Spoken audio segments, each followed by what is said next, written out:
December 31st, 2015, New Year's Eve. Across America, the night was alive. Families gathered around tables, friends clinked glasses, and fireworks waited silently in the cold. Music floated through city streets. Laughter, excitement, promises whispered into the dark. But in the quiet suburbs of Maple Ridge, Ohio, 27-year-old Emily Carter was alone. The snow fell slowly, dusting the roofs and sidewalks in white. Streetlights flickered through the flakes, casting an orange glow on everything they touched. On the sidewalks, a few brave joggers ran, coats zipped tight, breath fogging in the air. The town felt peaceful, innocent, even festive. Inside a modest beige house on Willow Creek Drive, Emily sat at her kitchen table. The room smelled faintly of coffee and leftover holiday cookies. A thin light from the overhead lamp illuminated a brown envelope on the table, next to a stack of folded cash. A small pregnancy test box sat in the trash. Emily's hands trembled as she stared at the envelope.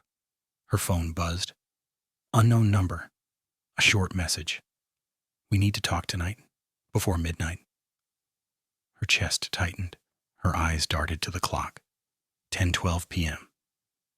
The world outside was alive with celebration. Inside, a storm was building. Emily Rose Carter was born March 2nd, 1988, in Dayton, Ohio. The middle child in a family of 5, she had learned early how to fade into the background. Her father, Richard Carter, 61, retired from a factory after decades of work. Stern and emotionally distant, he valued order above feelings. Her mother, Linda Carter, 58, devoted and gentle, spent years trying to keep the family together, often mediating Richard's quiet anger. Emily's older brother, Jason, 34, a former Marine, turned mechanic, carried himself with quiet intensity, protective but distant. Her younger sister, Hannah, 22, was outspoken and impulsive, the exact opposite of Emily. Emily grew up observing more than participating. Teachers called her intelligent but distracted. Friends said loyal, sometimes painfully trusting. She had learned early to survive by keeping her guard up, a skill that would shape the last days of her life. By 2015, Emily was living alone in her Willow Creek Drive home. She worked 2 jobs, Maple Ridge Family Dental, daytime receptionist Rusty's Fork, a 24-hour diner, night shifts. Her life was a constant blur. Wake up, work, serve, pay bills, repeat. She carried student loans, medical bills from her mother's surgery, and credit card debt. The bills stacked like towers on her kitchen counter, but she never let anyone see the panic behind her calm exterior. Emily was tired. Tired of pretending, tired of surviving. But she was still careful, still observant, still calculating each step. Her closest friend was Sarah Miller, 28, a high school English teacher and mother of a young child. Sarah had known Emily since college and noticed subtle changes over the past weeks. Sarah, later. She smiled more. But it wasn't real. I could tell she was carrying something heavy. 2 weeks before the tragedy, Emily confided a secret to Sarah. Emily, if anyone finds out, they'll hate me. Sarah, who? Emily shook her head. No answer, just a look filled with fear. Emily had 2 men who mattered in her life. Mark Reynolds, 32, a married real estate investor, charming, polished, generous with tips at the diner. He made her feel important. Their relationship was secret, carefully hidden. Tyler Hughes, 29, her ex, angry, possessive, and with a history of violent outbursts. The breakup months earlier had been messy, leaving bruises not just on her body but on her trust. Tyler didn't let go easily. On December 3rd, 2015, Emily had taken a pregnancy test. Positive, she told Mark Reynolds only. Days later, he sent her $4,000. No explanation, Cash, no messages. She hid the money, unsure of what it meant, unsure of what he wanted, and she didn't tell anyone else. The diner was crowded, music, laughter, champagne. The radio counted down to midnight. Emily served, smiled, and laughed when she didn't feel it. At 10:47 p.m., security cameras captured her leaving work. Coat on, hat pulled down, phone in hand, alone. The streets were slick with fresh snow. She walked fast, looking over her shoulder, unaware that someone was watching. Back at Willow Creek Drive, a light flicked on. Someone had arrived. Emily didn't scream. She didn't run. She knew them, trusted them. But this trust would be fatal. The house was quiet. Outside, fireworks were ready to explode. Inside, Emily's life ended. Her hands bore bruises. Her face was pale. No one could explain why except that someone had planned this, carefully, calmly. As the clock struck midnight and Maple Ridge welcomed the new year, Emily Carter was gone. The snow continued to fall. The town awoke to a secret buried under white. Don't forget to subscribe and turn on notifications, because Maple Ridge is about to reveal its darkest secrets. January 1st, 2016. The first morning of the new year. Maple Ridge was silent. Streets dusted in fresh snow, icicles hanging from rooftops, fireworks debris scattered in yards and parks. At 614 Willow Creek Drive, the silence was shattered by the frantic voice of a young woman over the phone. Hannah Carter, 22, Emily's younger sister, was sobbing, barefoot, wrapped in a thin jacket, standing in the snow. Hannah, it's Emily. Get out, she's not answering. The door's open. Please send someone. 911, dispatcher. Calm down, ma'am. Officers are on their way. Can you get inside safely? Hannah, I don't know. I'm scared. I think something's wrong. Hannah's voice carried terror, the kind that froze anyone who heard it. The officers who arrived later would say they had never seen such genuine fear. Officer Michael Torres, 41, veteran of the Maple Ridge Police Department, was first on the scene. His partner, rookie Jamal Price, followed, notebooks ready. The car tires crunched on the snow. The front door swung open. Inside, everything looked normal. Too normal. Christmas decorations still hung on the walls. The Christmas tree glowed faintly, lights dimmed. Coffee mugs left on the counter. A chair slightly pulled out at the kitchen table. Then they reached the bedroom. Emily Carter lay on her back, eyes wide open, pale, lips slightly parted. Officer Torres later described the scene as too clean, too controlled. No blood, no struggle, just death. Time of death. Between 11:50 p.m. and 12:20 a.m. Exactly around midnight. By 7:45 a.m., Emily's parents had arrived. Linda Carter, 58, collapsed onto the porch, wailing uncontrollably. Richard Carter, 61, said nothing, just stood silently, his jaw tight, eyes cold and empty. Jason, the older brother, slammed his fists into his truck door repeatedly. Blood ran down his knuckles, unnoticed. Hannah clutched a scarf around her neck, snow melting into her hair. Hannah, she wouldn't just open the door for anyone. She trusted someone. I know it. Detective Daniel Brooks, 46, and his partner Alicia Monroe, 38, arrived shortly after. Brooks, observing quietly. No forced entry. Whoever did this, she knew them. Monroe, and they were careful, very careful. Dr. Linda Hayes, Maple Ridge's forensic examiner, worked efficiently. Medical examiner, manual strangulation, no drugs, no alcohol, no sexual assault. She was pregnant about 5 to 6 weeks. The room went silent. Brooks. Someone else knew. Someone besides the family. Hannah, quietly. She never told me. Detectives exchanged glances. This wasn't just a domestic dispute. It was something more calculated.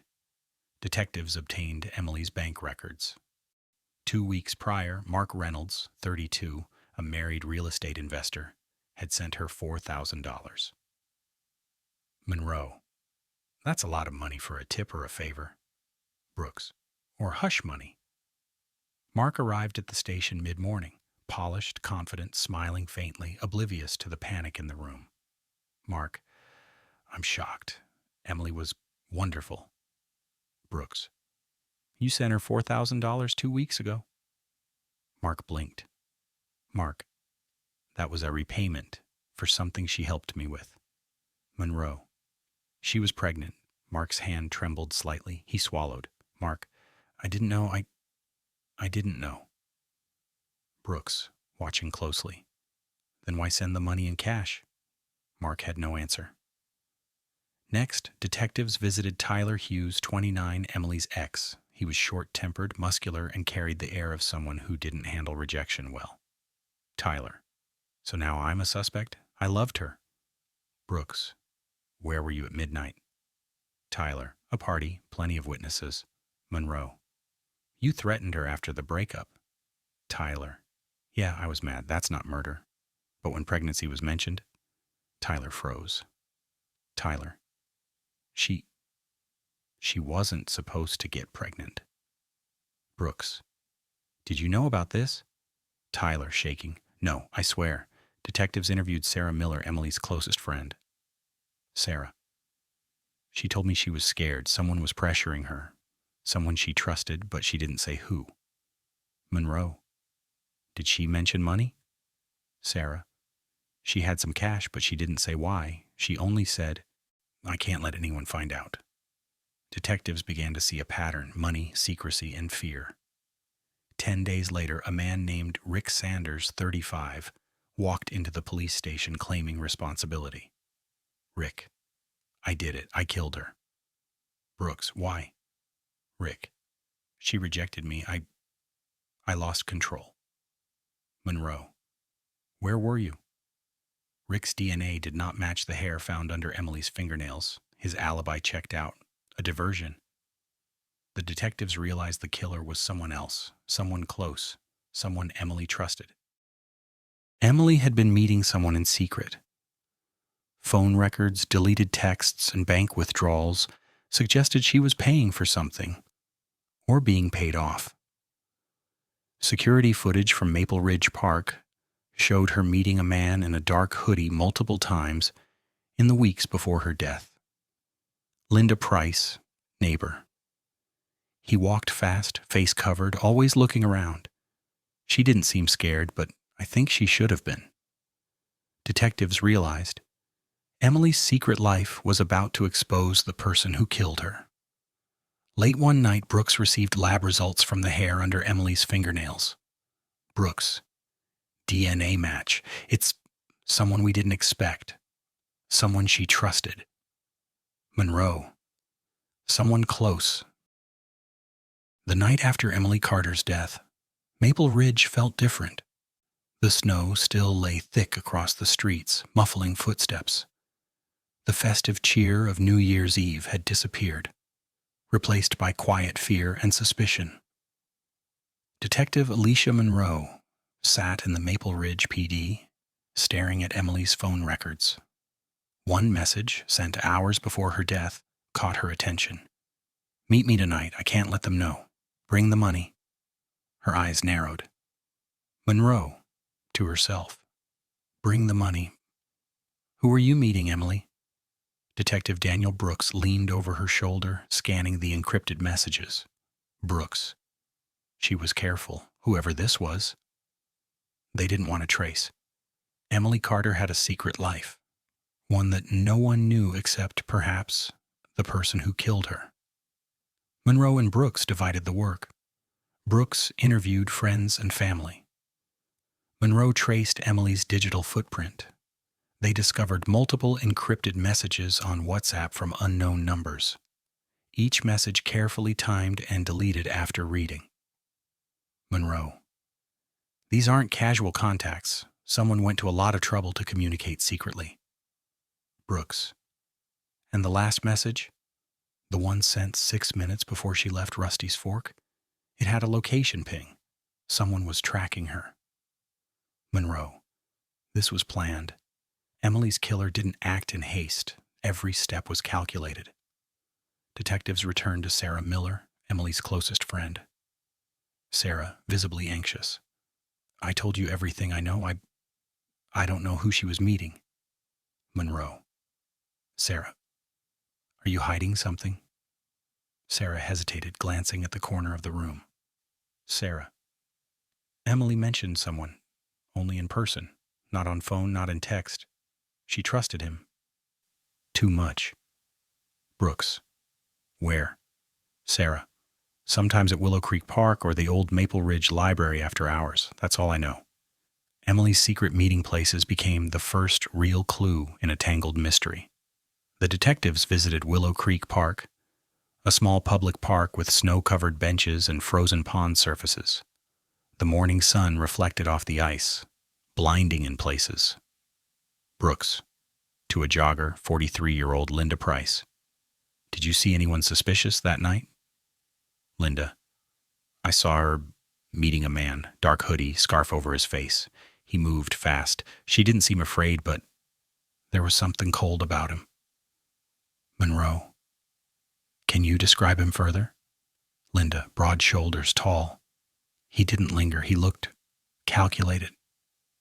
This mysterious figure had been in Emily's life before her death, and he was careful enough to leave almost no trace. With new leads, detectives returned to Mark Reynolds' house. Brooks. We know Emily was meeting someone in secret, someone you may have known about.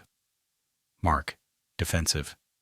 I didn't know about those meetings. I didn't kill her. Monroe. Then why send her $4,000? Mark. It was nothing. She helped me once, that's it. Mark's calm demeanor didn't convince the detectives. Connections between him, Tyler Hughes, and this new unknown figure began to appear. But the full picture remained unclear. Detectives obtained Tyler Hughes's phone records. They found deleted texts and calls, threats Emily had ignored. Brooks. Tyler had motive, opportunity, and anger. But did he act? Monroe. Or did someone else step in? Someone who knew both of them? Someone closer? Emily's ex-boyfriend was unstable, but there was more than one predator in her life. Library security footage revealed a man in a black hoodie entering the building after hours. His gait, height, and posture matched the park sightings. Monroe. He's deliberate, careful, knows the cameras. Brooks. And he's meeting Emily. That can't be a coincidence. The detectives realized this mysterious figure was central to understanding Emily's death. An anonymous tip suggested, check the insurance. Someone will benefit.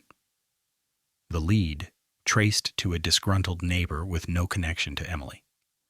Still, the detectives couldn't ignore it. Could someone have wanted Emily dead for money? Or was it revenge, jealousy, or something darker? Subpoenaed financial records revealed a troubling pattern.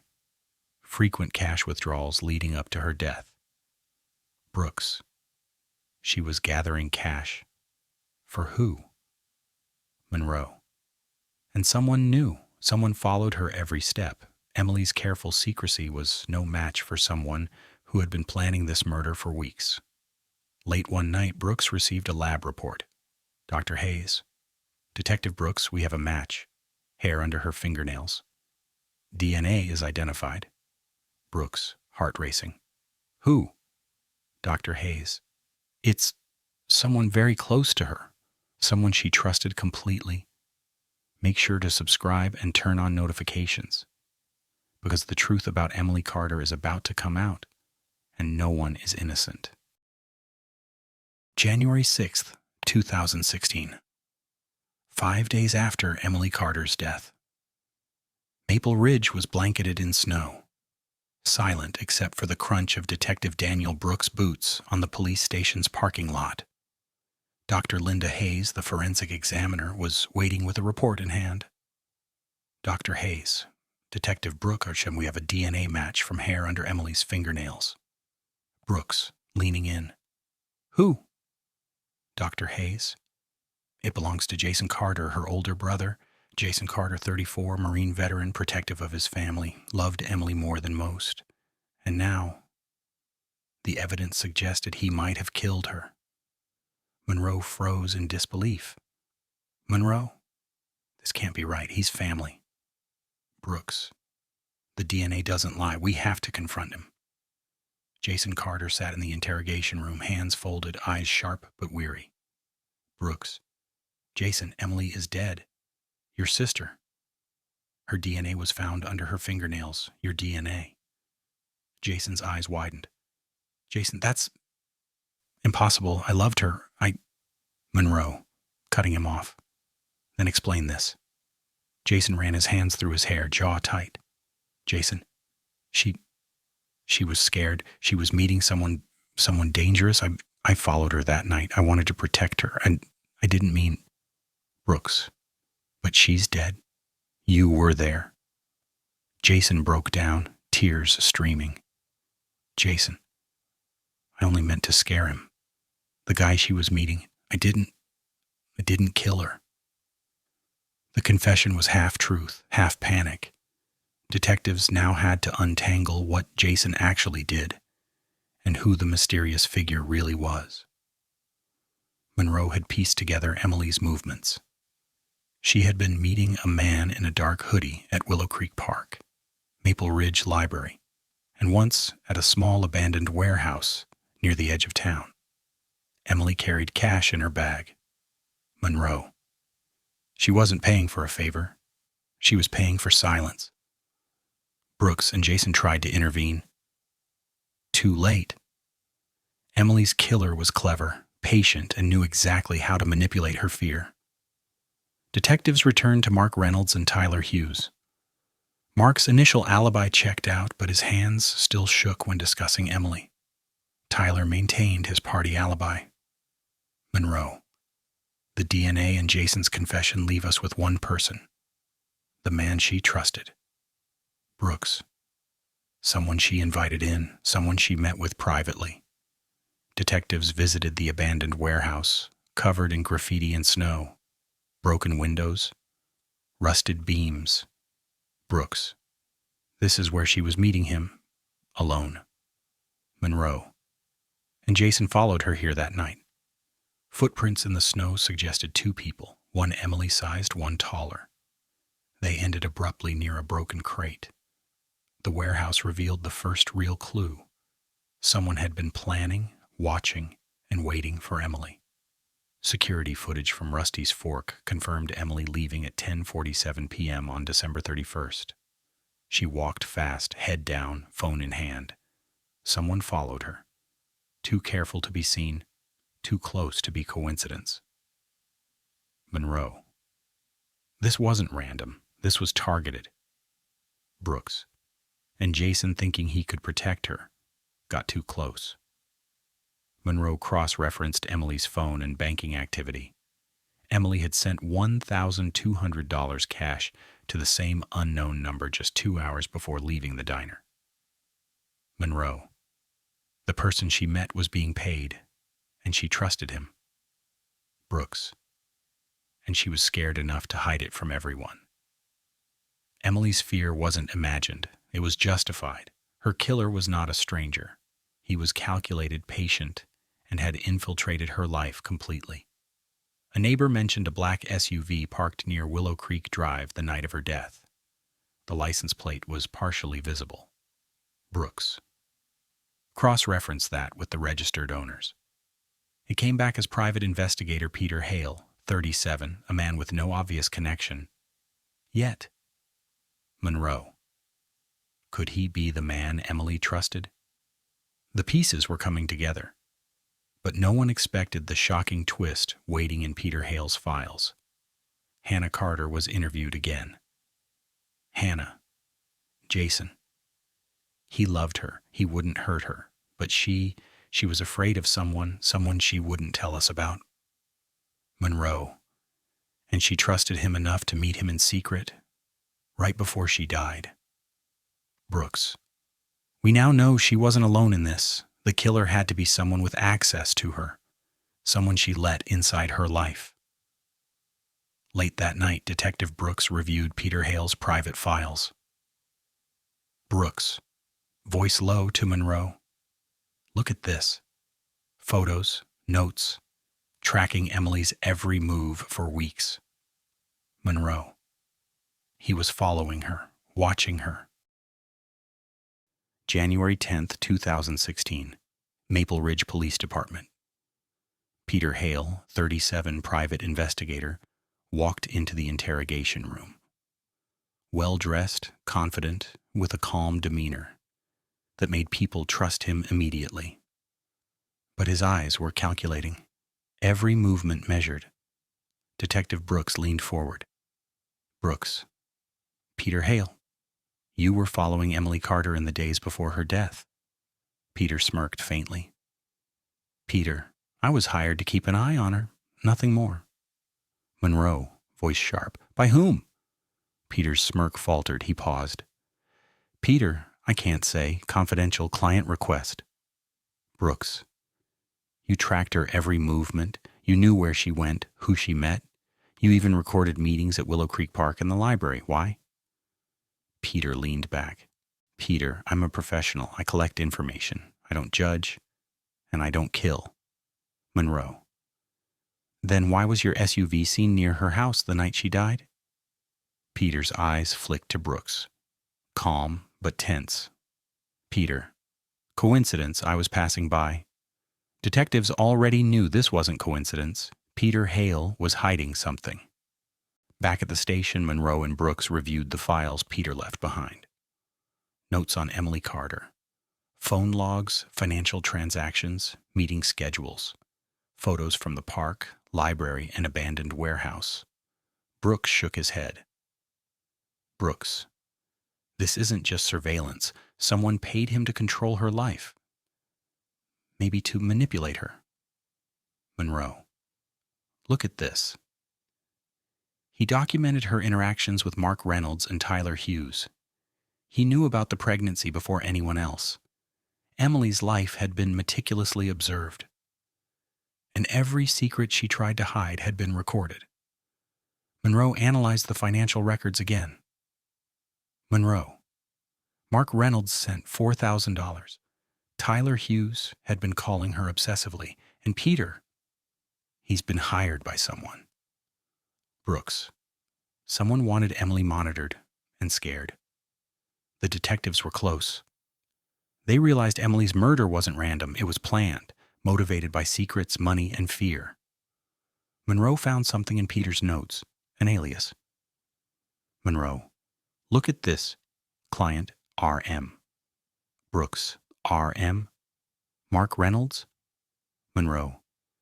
Could he have hired Hale to monitor Emily and then escalate things? Peter Hale was not the killer, but he was the link. He knew too much, observed too much, and could explain the murder if he talked. Back in the interrogation room, Brooks pressed Peter harder. Brooks. You followed her for weeks. You knew she was pregnant. You documented her meetings with Mark Reynolds. Did he instruct you to threaten her? Peter's face remained stoic, but his voice trembled slightly. Peter, I was told to make her scared. Nothing more. I didn't touch her. I didn't hurt her. Monroe. Someone did, and it was during one of your observations? Peter swallowed hard. Peter. I didn't kill her, but the night she died, she met him. Brooks, leaning closer. Who? Peter hesitated. Peter. You won't believe me, when it was someone in her family, someone she trusted more than anyone.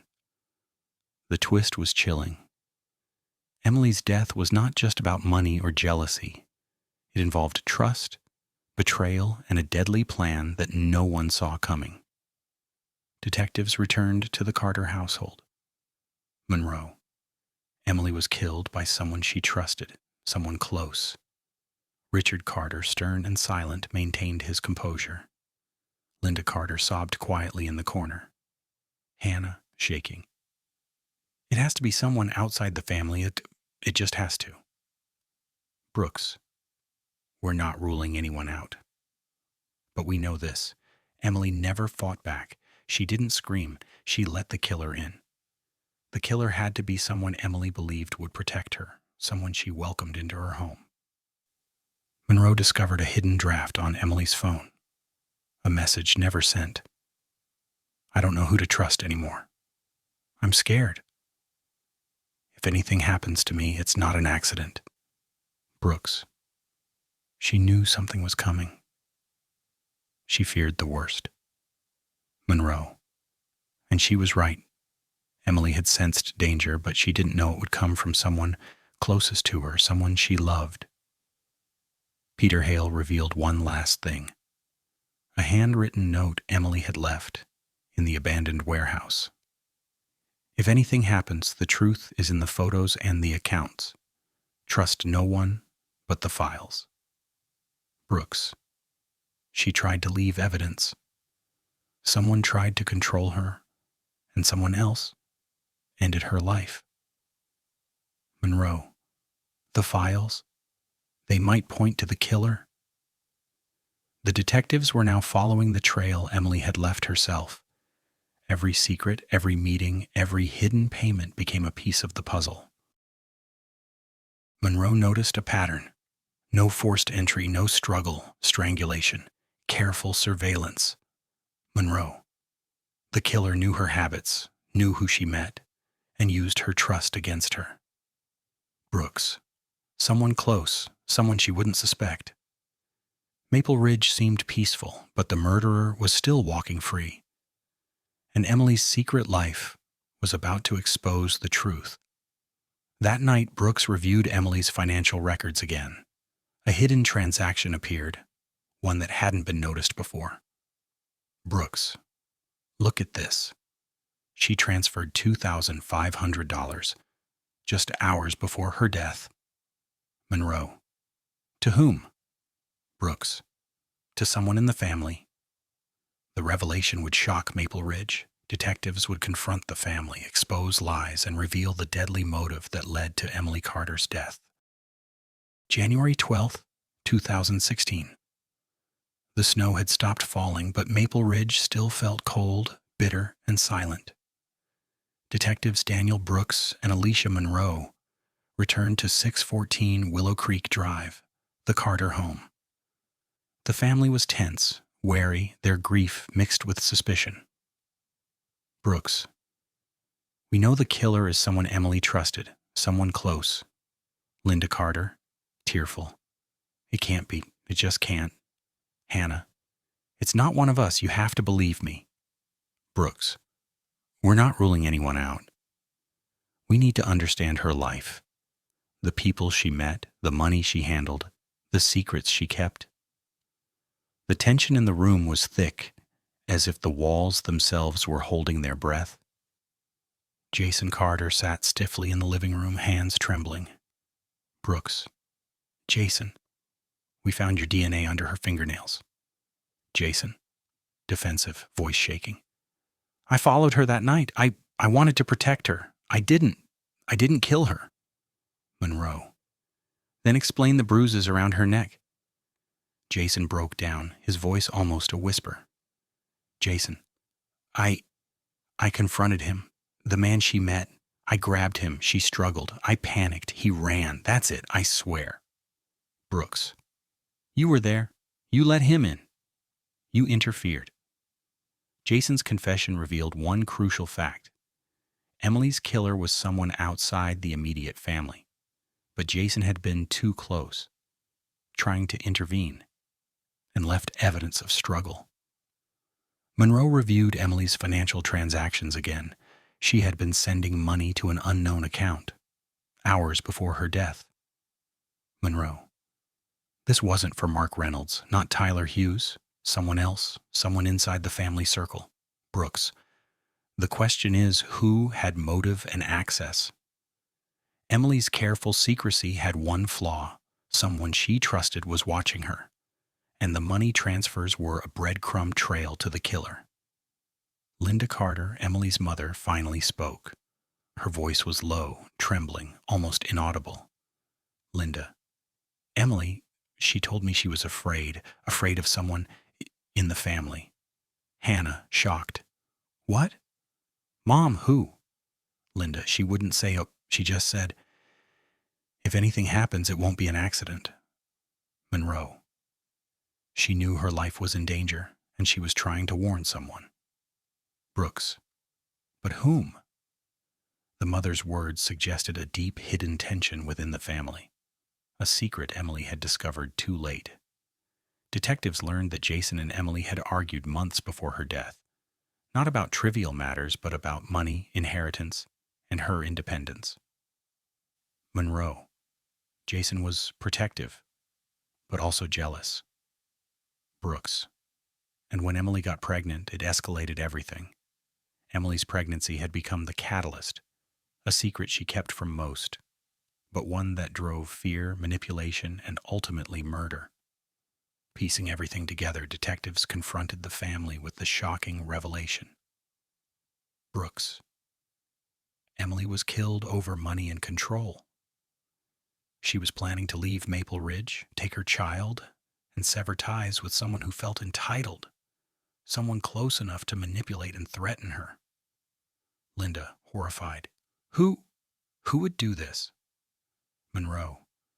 Someone who felt their life, their control was threatened. Someone Emily trusted. The pieces began to fall into place. Emily's killer wasn't just a stranger, wasn't just jealous lovers. It was someone managing to stay in the shadows, using her trust against her. Detectives reviewed Peter Hale's files again. Hidden photos showed a confrontation at the warehouse the night of Emily's death. Jason was present, but the other figure? Taller, careful, masked in shadow. Monroe. This person planned everything. Jason tried to protect her and left evidence by accident. Brooks. So Emily was lured. Someone she trusted opened the door willingly. The killer's identity was still obscured in shadows, but for the first time detectives had proof. Emily knew her killer, and she believed she could trust him. The Carter household was breaking apart. Hannah accused Jason, Linda accused Richard. Secrets came spilling out. Hannah. Why didn't anyone listen when Emily said she was scared? Jason. I tried. Linda. We were too blind. We thought she was exaggerating. Every accusation, every confession deepened the mystery. The detectives realized the killer had manipulated Emily's fear and even the family's grief to cover their tracks. Hidden among Emily's personal items, detectives found a letter addressed to Sarah Miller. If something happens to me, don't trust anyone. Not Mark, not Tyler, not even my family. The truth is closer than you think. Monroe, reading aloud. Emily knew she was in danger. She just bites, and she left a warning. Brooks. She suspected someone close, and she was right. Emily's last warning was a lifeline, but the person she trusted most had turned her life into a trap.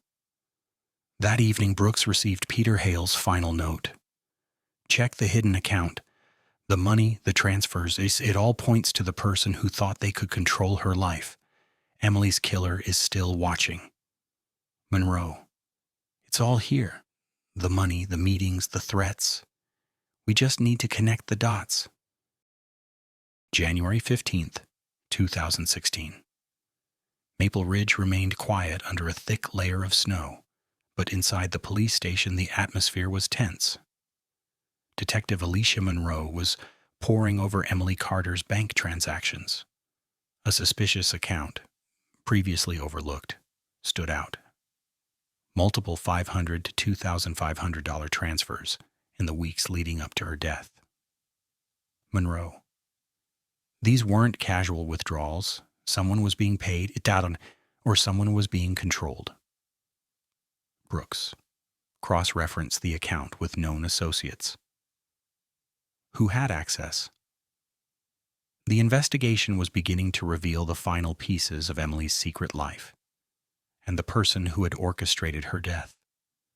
Monroe and Brooks discovered that the account was registered under a shell company, seemingly legitimate but tied to a single individual, Richard Carter, Emily's father. Brooks, shocked. Her own father? Monroe.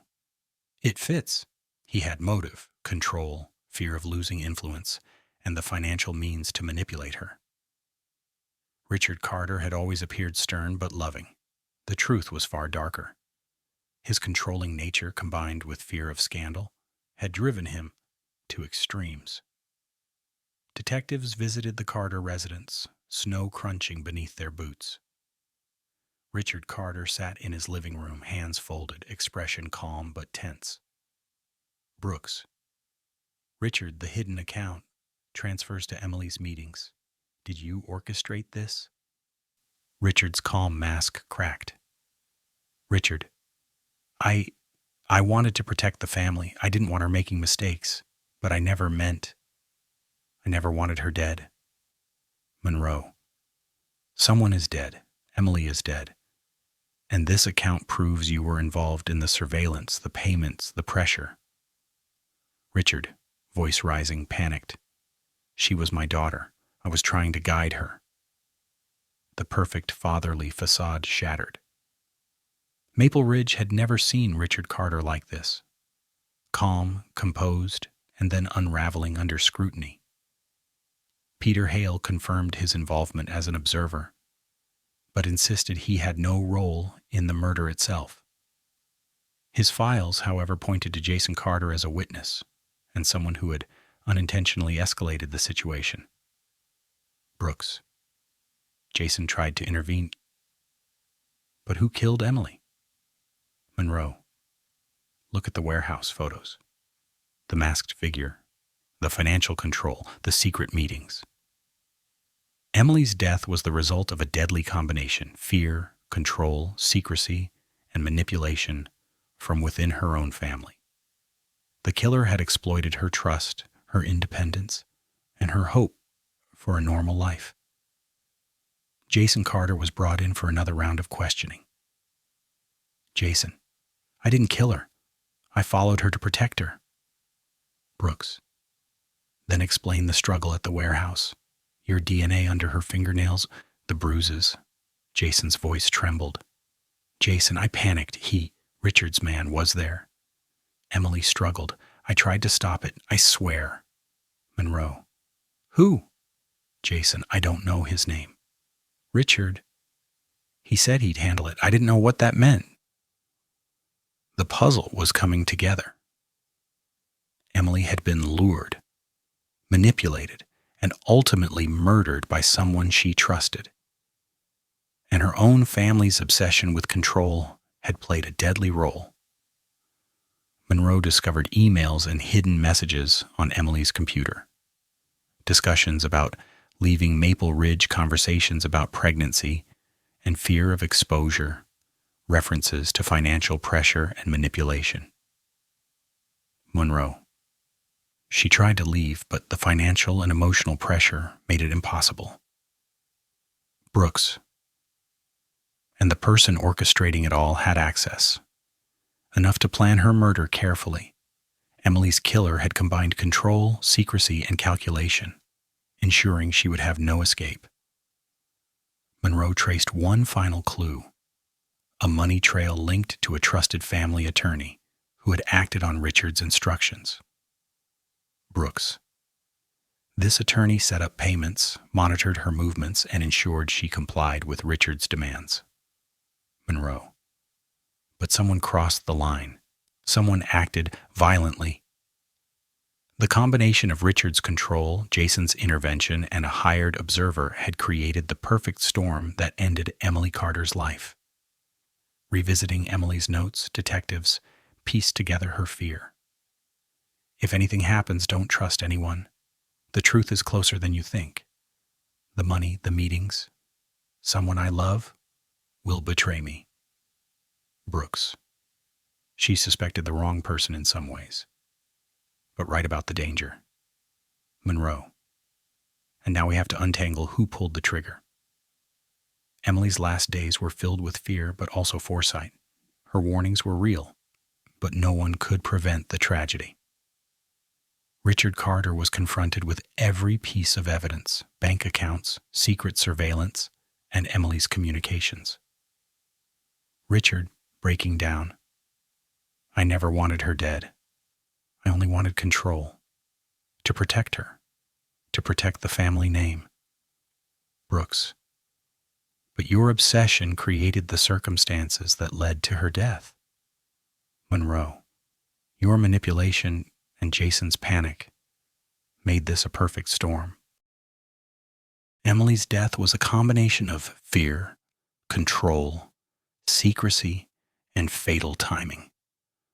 The final arrest was only a matter of connecting the last dots. That night, Brooks reviewed the surveillance photos from the warehouse. A shadowy figure emerged, partially masked, moving deliberately toward Emily. Brooks. This is the person who ended her life. Someone who knew she trusted them. Monroe. And they are still connected to Richard Carter. Make sure to subscribe and turn on notifications, because the truth behind Maple Ridge's darkest secret is about to be revealed. January 20th, 2016. Maple Ridge lay under a heavy winter sky, clouds hanging low, threatening snow. The streets were nearly empty, save for a few early risers trudging through the ice. Detectives Brooks and Monroe moved cautiously, retracing the steps of Emily Carter's final night. Every sidewalk, every corner of Willow Creek Drive held secrets. Emily had walked these streets alone, carrying the weight of fear she could not speak aloud. Footprints in the snow led to the abandoned warehouse. Broken glass glimmered in the dim morning light, each shard reflecting the tragedy that had occurred inside. Emily had known danger, but the killer had exploited her trust, waiting for her to lower her guard. Back at the station, investigators reviewed the surveillance footage again. The shadowy figure that had followed Emily into the warehouse was deliberate, patient, almost surgical in execution. Financial records, emails, and Peter Hale's notes painted a chilling picture. Emily had been monitored, manipulated, and pressured by someone who combined personal obsession with cold calculation. Her father, Richard Carter, had created a network of control, payments, surveillance, and warnings. But it was Jason's attempt to intervene that had unintentionally escalated the night to tragedy. Detectives realized that Emily's murder was not an act of spontaneous violence. It had been planned, orchestrated, and executed by someone she trusted. A betrayal so intimate it shocked everyone who knew her. Emily had left hints of her fear in notes, encrypted messages, and hidden drafts. In one unsent message to her friend Sarah, she wrote about her anxiety, the threats she felt, and the secrecy surrounding her meetings. She had sensed a predator, but she did not fully understand who it was. Each withdrawal of cash, each meeting, each secretive glance was part of a life lived cautiously, but ultimately not cautiously enough. Her last days were a delicate dance between independence and fear, trust and caution, revealing that the danger had been closer than anyone imagined. The warehouse revealed more than just footprints. Careful inspection of the scene showed subtle evidence: a scuff on the floor where someone had paused, a slightly displaced crate, a faint imprint in the dust. These small details, unnoticed by anyone else, told the story of a calculated killer, someone who knew Emily's routines, her habits, and her trust. The murder was swift, controlled, and intentional. It left no room for mistake, but plenty of questions. Emily's bank transactions became the backbone of the investigation. Cash had flowed to accounts that appeared unrelated, a network built to obscure the path from her to the killer. The trail led back to the Carter household, revealing the web of control her father had woven.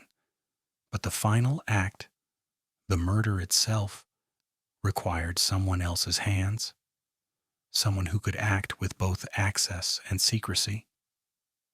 Peter Hale's observations were critical. He had documented every meeting, every step, and every exchange of money. The files hinted at a person operating in the shadows of the Carter family, someone manipulating events while remaining unseen. Emily's killer had been in plain sight.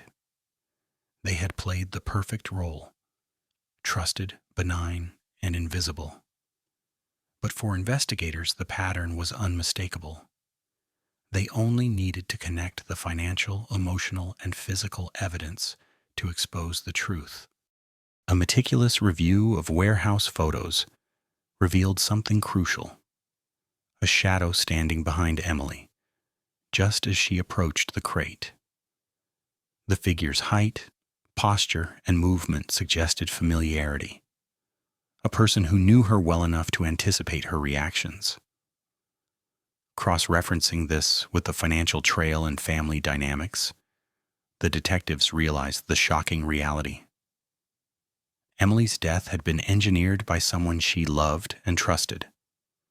Someone with both access and motive. Someone whose obsession had turned lethal. Emily had tried to leave warnings. Notes, messages, and drafts hinted at her fear. Her unsent words spoke of trust betrayed, and secrets kept too long. If anything happens, trust no one. The truth is closer than you think. Every precaution she took, every hidden message, became a map for investigators. A map to uncover the person who had destroyed her life. Through a combination of forensic evidence, financial records, and Peter Hale's observations, detectives could finally point to the killer. The person who had controlled Emily's life, manipulated her trust, and ultimately caused her death was revealed. It was Richard Carter. The father, once seen as a protector, had allowed his obsession with control and fear of scandal to escalate into murder. The financial manipulation, the surveillance, and the instructions given to Jason and Peter Hale had created a situation Emily could not escape. The revelation sent shockwaves through Maple Ridge.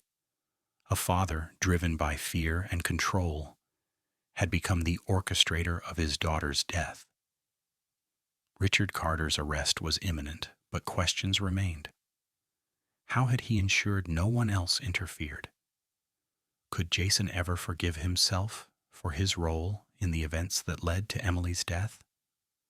And the shadow of Peter Hale remained, a witness, an enabler, a man who had seen the crime unfold and documented every moment. Make sure to subscribe and turn on notifications, because the courtroom revelations will shock the entire town. January 20th, 2016. Maple Ridge lay under a heavy winter sky, clouds hanging low, threatening snow. The streets were nearly empty, save for a few early risers trudging through the ice. Detectives Brooks and Monroe moved cautiously, retracing the steps of Emily Carter's final night. Every sidewalk, every corner of Willow Creek Drive held secrets.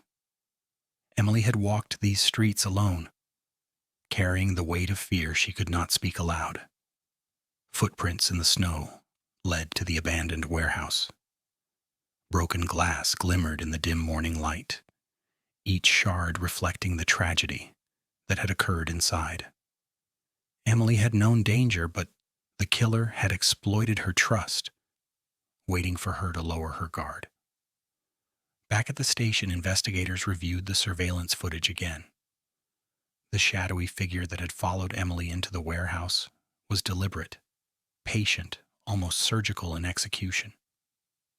Financial records, emails, and Peter Hale's notes painted a chilling picture. Emily had been monitored, manipulated, and pressured by someone who combined personal obsession with cold calculation. Her father, Richard Carter, had created a network of control, payments, surveillance, and warnings. But it was Jason's attempt to intervene that had unintentionally escalated the night to tragedy. Detectives realized that Emily's murder was not an act of spontaneous violence. It had been planned, orchestrated, and executed by someone she trusted. A betrayal so intimate it shocked everyone who knew her. Emily had left hints of her fear in notes, encrypted messages, and hidden drafts. In one unsent message to her friend Sarah, she wrote about her anxiety, the threats she felt, and the secrecy surrounding her meetings. She had sensed a predator, but she did not fully understand who it was. Each withdrawal of cash, each meeting, each secretive glance was part of a life lived cautiously, but ultimately not cautiously enough. Her last days were a delicate dance between independence and fear, trust and caution, revealing that the danger had been closer than anyone imagined. The warehouse revealed more than just footprints. Careful inspection of the scene showed subtle evidence. A scuff on the floor where someone had paused, a slightly displaced crate, a faint imprint in the dust. These small details, unnoticed by anyone else, told the story of a calculated killer, someone who knew Emily's routines, her habits, and her trust. The murder was swift, controlled, and intentional. It left no room for mistake, but plenty of questions. Emily's bank transactions became the backbone of the investigation. Cash had flowed to accounts that appeared unrelated, a network built to obscure the path from her to the killer. The trail led back to the Carter household, revealing the web of control her father had woven. But the final act, the murder itself, required someone else's hands, someone who could act with both access and secrecy. Peter Hale's observations were critical. He had documented every meeting, every step, and every exchange of money. The files hinted at a person operating in the shadows of the Carter family, someone manipulating events while remaining unseen. Emily's killer had been in plain sight. They had played the perfect role, trusted, benign, and invisible. But for investigators, the pattern was unmistakable. They only needed to connect the financial, emotional, and physical evidence to expose the truth. A meticulous review of warehouse photos revealed something crucial. A shadow standing behind Emily, just as she approached the crate. The figure's height, posture, and movement suggested familiarity. A person who knew her well enough to anticipate her reactions. Cross-referencing this with the financial trail and family dynamics, the detectives realized the shocking reality. Emily's death had been engineered by someone she loved and trusted, someone with both access and motive, someone whose obsession had turned lethal. Emily had tried to leave warnings. Notes, messages, and drafts hinted at her fear. Her unsent words spoke of trust betrayed and secrets kept too long. If anything happens, trust no one. The truth is closer than you think. Every precaution she took, every hidden message, became a map for investigators. A map to uncover the person who had destroyed her life. Through a combination of forensic evidence, financial records, and Peter Hale's observations, detectives could finally point to the killer, the person who had controlled Emily's life, manipulated her trust, and ultimately caused her death was revealed. It was Richard Carter. The father, once seen as a protector, had allowed his obsession with control and fear of scandal to escalate into murder. The financial manipulation, the surveillance, and the instructions given to Jason and Peter Hale had created a situation Emily could not escape. The revelation sent shockwaves through Maple Ridge. A father driven by fear and control had become the orchestrator of his daughter's death. Richard Carter's arrest was imminent, but questions remained. How had he ensured no one else interfered? Could Jason ever forgive himself for his role in the events that led to Emily's death? And the shadow of Peter Hale remained. A witness, an enabler, a man who had seen the crime unfold and documented every moment. Make sure to subscribe and turn on notifications, because the courtroom revelations will shock the entire town. February 1st, 2016. The snow had finally melted from Maple Ridge streets, but the chill in the air was replaced by tension. The Carter family arrived at the courthouse, faces pale, hands trembling. Friends, neighbors, and reporters crowded the gallery. Richard Carter, once seen as a stern but loving father, now walked with the weight of suspicion pressing down on him. The charges were clear, orchestrating the murder of his daughter, Emily. Inside the courtroom, the judges, lawyers, and detectives prepared to piece together months of secrecy, fear, and betrayal. Every detail, financial manipulation, secret meetings, and Emily's warnings would now be examined under oath. The prosecution laid out the case with chilling clarity.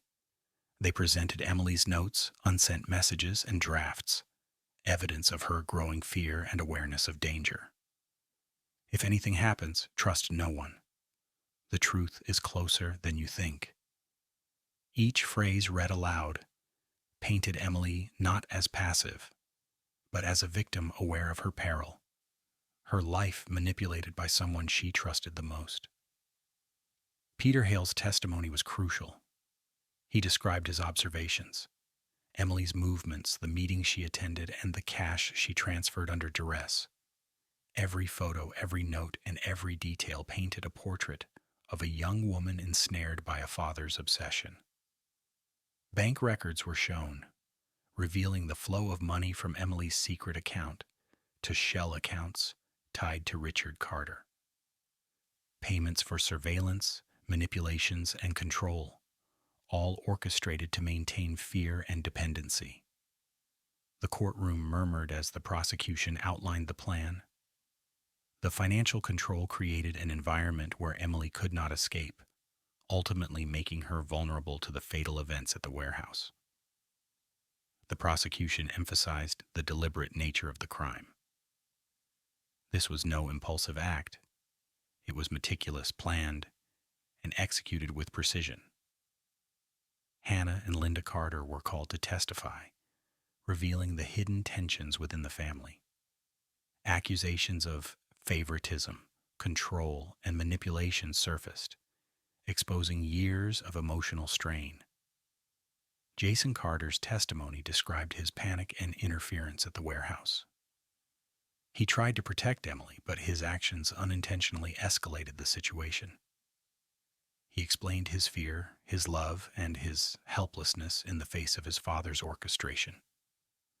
The courtroom felt heavy with emotion. Each revelation added layers of complexity: love, fear, control, and betrayal interwoven in a deadly chain. Evidence was presented showing the layout of the abandoned warehouse. Photos highlighted footprints, scuffs on the floor, and subtle marks indicating struggle. The sequence of events became clear. Emily arrived. The shadowy figure, working under her father's direction, confronted her, and the struggle unfolded. Jason's intervention was clumsy but human, leaving DNA under Emily's fingernails and bruises on her body. The prosecution described it as a perfect storm of control, fear, and miscalculation. Emily had been trapped by trust. Throughout the trial, the courtroom's emotional undercurrent was palpable. Linda Carter wept openly. Hannah Carter sat frozen, hands clenching the bench. Neighbors whispered about the shocking betrayal. A father orchestrating the murder of his own daughter. Detectives Brooks and Monroe watched quietly, knowing that the evidence had exposed the truth. But the emotional fallout would ripple far beyond the courthouse walls. Richard Carter's defense attempted to frame Jason as the unintended killer, arguing the father only sought control and supervision, not death. They emphasized Richard's reputation, presenting him as a stern but protective parent. Yet the prosecution dismantled the argument with Peter Hale's testimony and Emily's own warnings. Each email, draft, and photograph highlighted a clear pattern of manipulation, fear, and premeditation. It became undeniable. Richard Carter's obsession had set the deadly chain in motion. Days passed, the courtroom heavy with anticipation. Each day brought new emotional testimonies. Friends recounting Emily's fear, neighbors describing unusual surveillance, and detectives detailing the investigation's careful unraveling. The story of Emily Carter, once private and hidden, was now laid bare for all to see.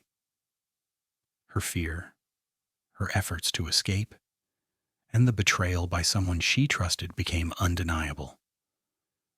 The jury deliberated, the air thick with tension. Maple Ridge held its collective breath. In a final twist, the prosecution revealed one last piece of evidence: a recorded instruction from Richard Carter to Peter Hale, directing him to monitor Emily closely and ensure she followed his rules. The courtroom fell silent. The orchestration, the control, the manipulation, everything pointed to one undeniable fact. Emily's death was the result of a father's obsession and a series of fatal decisions. The judge called the courtroom to order. The jury would deliver its verdict the next day. Maple Ridge waited, tense and silent. Richard Carter sat pale and rigid, facing the consequences of a lifetime of control, manipulation, and ultimately, murder. Jason and the rest of the family braced themselves for the final judgment. Make sure to subscribe and turn on notifications, because the final chapter will shock Maple Ridge and reveal the full truth behind this tragic story. February 12th, 2016. Maple Ridge Courthouse. The jury filed in, their footsteps echoing through the high-ceilinged room. Outside, the streets were quiet, blanketed in late winter snow. Locals gathered near the entrance, anxious to hear the outcome of the trial that had gripped the town for weeks.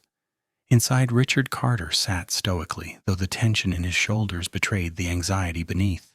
Jason, Hannah, and Linda sat in the gallery, silent, bracing for the verdict that would define their lives forever. The foreman of the jury rose. A hush fell over the courtroom. Foreman: "We, the jury, find the defendant, Richard Carter, guilty of first-degree murder." A collective gasp swept through the room. Some wept openly, others clenched their fists. Justice, long delayed, had finally arrived, but it came with a bitter weight. Outside the courthouse, Maple Ridge residents whispered in shock. A father once admired was now a convicted murderer. Jason Carter, still reeling from his own role in the events, struggled with guilt and grief. He had tried to protect his sister, but his intervention had been used as a tool in a deadly plan, orchestrated by his father. Hannah and Linda Carter clung to each other, their lives forever altered, their trust shattered, their family fractured. Emily's absence left a void that could never be filled. Even Peter Hale, the private investigator who had observed the tragedy unfold, reflected quietly on the consequences of his role. He had documented every move, every fear, but never acted. And yet his observations became a critical part of the truth. The town of Maple Ridge was left grappling with disbelief. Neighbors who had seen Richard as a respectable figure struggled to reconcile the father they knew with the murderer revealed in court. Local news outlets covered the trial extensively, highlighting the chilling aspects of the case. A young woman, Emily Carter, manipulated and controlled by the very person who should have protected her, ultimately paying the ultimate price. Detectives Brooks and Monroe were praised for their meticulous investigation, their patience, and their dedication to uncovering the truth. But even they felt the weight of the tragedy. Emily Carter's life, though tragically short, left a profound impact. Her bravery in documenting her fear, leaving behind warnings, and attempting to protect herself became a blueprint for truth. Her friends and family, though grieving, began to honor her memory by supporting causes that promoted awareness about domestic manipulation and family abuse. Maple Ridge slowly began to heal, though the scars of betrayal ran deep. The Emily Carter case revealed a terrifying truth. Obsession and control can hide behind the most familiar faces. The person you trust the most may be the one capable of unspeakable acts, especially when combined with secrecy, manipulation, and fear. Richard Carter's conviction served as both justice and a warning. Trust, while essential, can also be exploited, and vigilance is necessary when fear is masked by love or authority. Detective Brooks walked through the empty streets of Maple Ridge after the trial, snow crunching softly beneath his boots. The town had returned to relative normalcy, but the lessons of the case lingered. He thought of Emily, her intelligence, her foresight, her courage. She had left breadcrumbs of truth, hoping someone would follow them, and the detectives had ultimately, though at great cost. Monroe reflected on the human psyche, the way fear, secrecy, and obsession could intertwine to create tragedy. Emily had been a victim of circumstance, yes, but also of a calculated betrayal by someone she loved. Jason Carter vowed to honor his sister's memory, using his experience to support victims of family abuse. Linda and Hannah, though scarred, found solace in speaking out about Emily's life, warning others about the dangers of control disguised as care. Though the family would never be whole again, the truth offered a measure of justice and the chance to rebuild. Maple Ridge slowly returned to its quiet rhythm. Snow melted into spring. Children played in the parks, and neighbors exchanged casual greetings. But the memory of Emily Carter lingered, a reminder of the fragility of trust and the devastating consequences of obsession. The town had learned painfully that darkness could hide in familiar faces, and vigilance was essential. Emily's story was tragic, but it was also a lesson.